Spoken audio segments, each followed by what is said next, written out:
नमस्ते, मैं गायत्री हमारे अपने चैनल फिटनेस फॉर ऑल में आप सभी का स्वागत करती हूँ।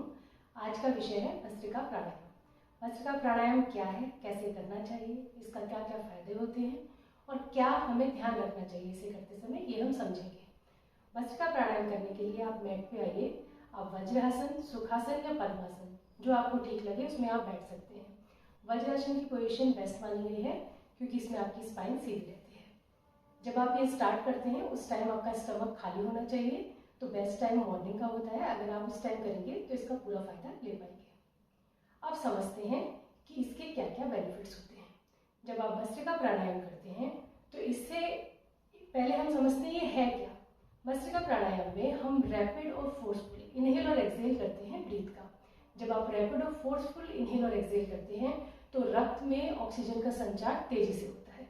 तो उसके क्या फायदे होते हैं, आपके लंग्स में अगर कोई एक्स्ट्रा कफ है या एब्डोमेन, आपके लीवर में, किडनी में कहीं कोई टॉक्सिन है तो वो ड्रेन आउट हो जाता है।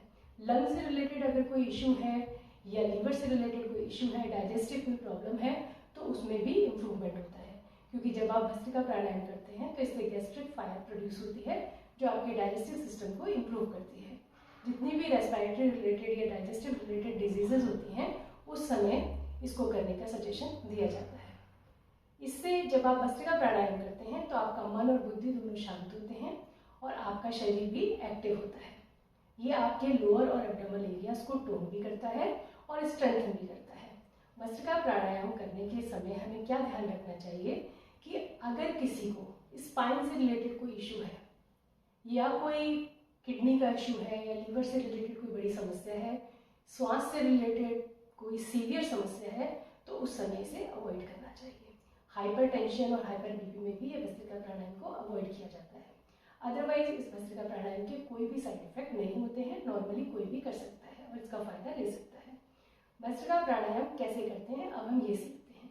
भस्त्रिका प्राणायाम करते समय आप दोनों मुट्ठी बांधिए, शोल्डर के पास लाइए और डीप इनहेल करते हुए हाथों को ऊपर ले जाएंगे, मुट्ठी खोल देंगे और एक्सहेल करते हुए नीचे लाएंगे। जब हम भस्त्रिका प्राणायाम करते हैं तो एक बार में हम 20 काउंट करते हैं। इसी तरीके से डीप आपने इनहेल किया, लॉन्ग इनहेल किया, डीप इनहेल किया, उसके बाद हाथों को ऊपर ले गए और एक्सहेल किया। इस तरीके से तेजी से 20 टाइम्स किया। फिर आपने अपनी ब्रीथ को नॉर्मल किया, फिर एक सेट और लगाया तेजी से 20 काउंट का, फिर उसके बाद ब्रीथ को नॉर्मल किया और फिर एक और सेट लगाया 20 काउंट का। मैं एक बार आपको करके दिखाती हूँ जिससे आपको समझ आए। मुट्ठी बांधी,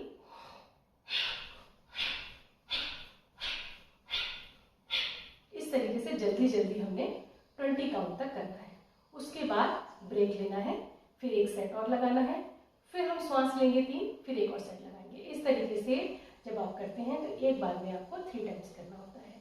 उम्मीद है आपको ये समझ आया होगा और इसके बेनिफिट आप अच्छे से ले पाएंगे।